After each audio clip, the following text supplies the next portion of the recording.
Good morning বন্ধুরা। এখন আমি টিফিন করে দুজনকে খেতে দিচ্ছি, মানে আমার মেয়ে আর মেয়ের বান্ধবী। আর এদিকে আমাদের গোল্লাও টিফিন খাচ্ছে, সকালের টিফিন। আজকে সকাল সকাল রান্না করে নেব। আর চারিদিকে কুয়াশায় ভর্তি।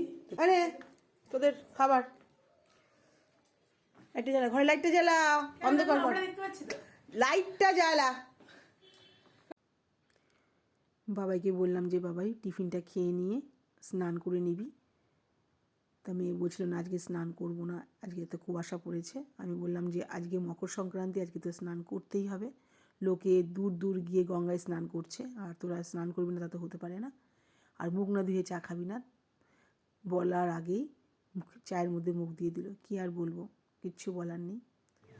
যাই হোক বন্ধুরা, আমার রান্না বান্না, আমার স্নান, আমার পুজো সব কিছুই হয়ে গেছে। আমি একটু ছাদে আসলাম। এদিকে হালকা হালকা রোদও উঠেছে, একটু মেঘলাটা কেটেছে, বেশ ভালো লাগছে। আর পাখিরা একটুখানি বাইরে মনে হয় বেরিয়েছে, পাখিদের গলার আওয়াজও পাওয়া যাচ্ছে। এই ঠান্ডার মধ্যে পাখিদেরও খুব কষ্ট হয়, এরা বেরোতে পারে না। আজকে যেহেতু মকর সংক্রান্তি, তাই ইচ্ছে আছে একটু পিঠে করার। তো আজকে বানাবো আমি পাটিসাপটা। তা তোমার সবার কাছে অনুরোধ থাকলো, আজকে আমার পুরো ব্লগটা দেখো, আশা করছি তোমাদের ভালো লাগবে। তো চলে যাই বন্ধুরা পিঠে করতে। চলে আসলাম পিঠে করতে। প্রথমে একটা বাটি নিয়ে নিলাম, এর মধ্যে নিয়ে নিলাম 1 বাটি ময়দা। মাপটা একদম ঠিক রাখতে হবে। ওই বাটিরই হাফ বাটি চালের গুঁড়ো।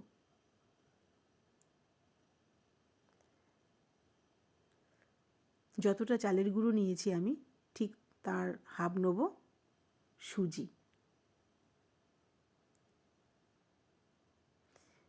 মাপটা ঠিক থাকলে স্বাদটাও ভালো হবে। এবার আমি এতে দিয়ে দেবো হালকা একটু নুন, দিয়ে নেড়ে দেবো, ভালো করে মিশিয়ে নেব।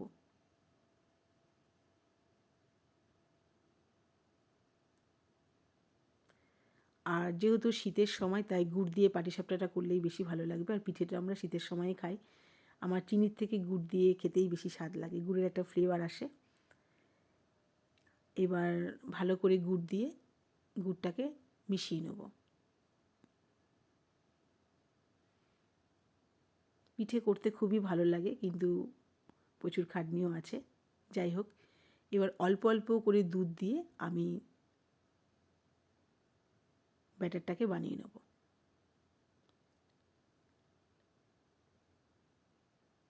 একসাথে দুধ দিলে কি গোটা গোটা হয়ে যেতে পারে, তাহলে জিনিসটা ভালো হবে না। তাই অল্প অল্প করে দুধ দিয়ে নিচ্ছি।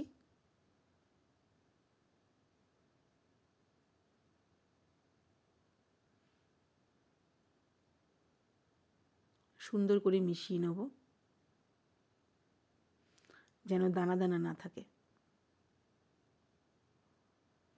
এটাকে কিন্তু অনেকক্ষণ ভিজিয়ে রাখতে হবে, যতটা সময় ভিজিয়ে রাখা যায় ততটাই টেস্টি হয়। তো আমি ভালো করে মিশিয়ে নিচ্ছি। একদম কি সুন্দর মিশে গেছে দেখো বন্ধুরা, খুব সুন্দর মিশে গেছে। আমি এবার এটাকে 2-3 ঘন্টার জন্য ভিজিয়ে রাখবো। 2 ঘন্টা হলে ঠিক আছে, আর 3 ঘন্টা হলে তো আরও ভালো। যতটা ভিজানো থাকে তত স্বাদটা ভালো হয়, তত মিশে যায়। যাই হোক, আমার 2 ঘন্টা হয়ে গেছে, আমি 2 ঘন্টা ভিজিয়ে রেখেছিলাম। আবার একটু নেড়ে নিলাম, দেখলাম ঘন হয়ে গেছে, তাই হালকা পরিমাণে আবার একটু দুধ মিশিয়ে নিলাম। তোমাদের যাদের ইচ্ছে তারা তারা জলও মিশিয়ে নিতে পারে। আর আমি এই ক্ষীরটা নিয়ে এসেছি পাটিসাপটার মধ্যে দেওয়ার জন্য।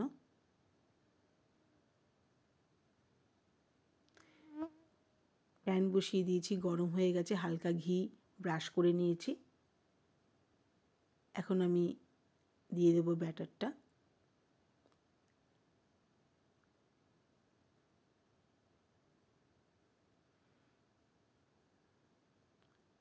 সুন্দর করে আস্তে আস্তে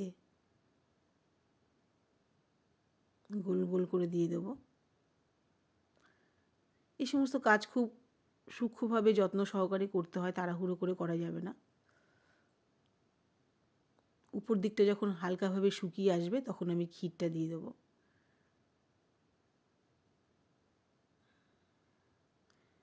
পাটিসাপটা পিঠে করতে গেলে প্রথমে 2-3টে পিঠে ভালো উঠতে চায় না, অন্তত 2টো তো ডিস্টার্ব করেই, তারপর আস্তে আস্তে ঠিক হয়ে যায়। তো যাই হোক, আমি আস্তে আস্তে করছি, একদম খারাপও হচ্ছে না, ভালোই হচ্ছে।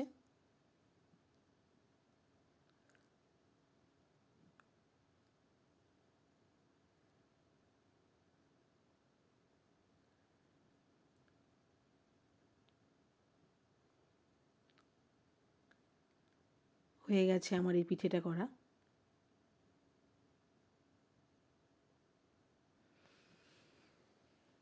আস্তে আস্তে পিঠেগুলো করে নিচ্ছি।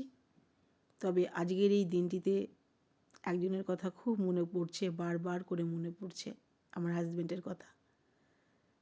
আমার এত বছর বিয়ে হয়েছে, এই প্রথম আমি নিজে একা একা সব কিছু করছি। পিঠে বানানো, কিনে নিয়ে আসা, যেটা আমি কোনো দিন আজ পর্যন্ত করিনি। যাই হোক, যখনই এই পিঠে বানাতো ওর বাবা,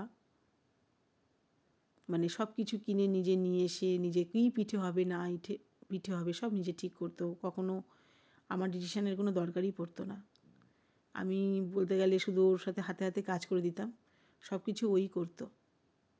তাই মেয়ে বলছিল, মা বলো বাপি কত রকমের পিঠে করতো, কত রকমের পিঠে বাপি করতে পারতো। সত্যি কথা বলতে আমি অত কিছু করতে পারি না। আমি যেটুকু শিখেছি আমার হাজব্যান্ডের কাছ থেকেই শিখেছি। আজ ও নেই, মানে প্রত্যেকটা সময় ওকে খুব মিস করি যে আজ ও আমাদের সাথে নেই। মানে ও আমাকে বুঝিয়ে দেয় যে আমি তোমার সঙ্গে, মানে আমার সাথে নেই। আমার খুব খারাপ লাগে যে আজকে পিঠে করছি, আমার খুব মনটা খারাপ লাগছে। কিন্তু যেহেতু সবার বাড়িতে বাড়িতে পিঠে হচ্ছে, আমার মেয়েটা তো বাচ্চা, ওরও তো খেতে ইচ্ছা করে। তাই আমি ওকে বললাম, তুই চিন্তা করিস না, তোর বাপি নেই তাতে কী হয়েছে, আমি তোকে পিঠে বানিয়ে দেবো। তাই ওকে আমি পিঠে বানিয়ে দিচ্ছি। আর আমার মেয়ে তো মানে যে কোনো কী বলবো, পুরো বাবার মতন হয়েছে। ওর রান্নার দিকে খুব আগ্রহ। আগে এই আগ্রহটা ওর ছিল না, এখন রিসেন্ট দেখছি 1 বছর হলো ওর বাবা চলে যাওয়ার পরে থেকে ওর রান্নার দিকে খুব আগ্রহ গেছে। মানে মা আমি করব, এটা করব, সেটা করব, নিজে ইউটিউব দেখে দেখে অনেক রান্নাবান্না করে। তো এখন উনি বসে গেল পিঠে করতে, আমার কাছে দেখে একটু শিখে নিল, শিখে নিয়ে এবার নিজে বসে পড়ল। আমি বললাম ঠিক আছে তুই কর, আমি বসে আছি। তা ওকে তো শিখতে হবে। মানে রান্নাবান্না যেগুলো করে না, ঠিক ওর বাবার মতন হাতের স্বাদ ওর রান্নাতে। তা আমার হাজব্যান্ড নেই, ওর হাতের রান্না আমি আর খেতে পারবো না। ও এত ভালো রান্না করতো, কিন্তু আমার মেয়ের হাতে সেই স্বাদ রয়েছে, ঠিক ওর বাবার মতন হাতের স্বাদ রয়েছে। ওই জন্য আমি বললাম ঠিক আছে বাবা তুই রান্না কর। তাই ও যখন যেটা ইচ্ছা মনে হয় তখন ও সেটা রান্না করে, আমাকে শুধু বলে, আমি ওকে এনে দিই। তা পিঠেগুলো বন্ধুরা আমাদের হয়ে গেল এক এক করে কথা বলতে বলতে। মেয়েকে বললাম একটা খেয়ে দেখ, তাই মেয়ে প্লেটে সাজিয়ে নিচ্ছে। একটা খেতে বলেছি, তাই একটু কামড় দিয়ে খেলো, খেয়ে বলছে রেজাল্টটা যে কেমন হয়েছে। বললো দারুণ হয়েছে। তো বন্ধুরা তোমরা সবাই আমার ব্লগটি আজকে দেখতে থেকো, সবাই পাশে থেকো, আর সবাই পিঠে পুলি বানিয়ে খেও। টাটা।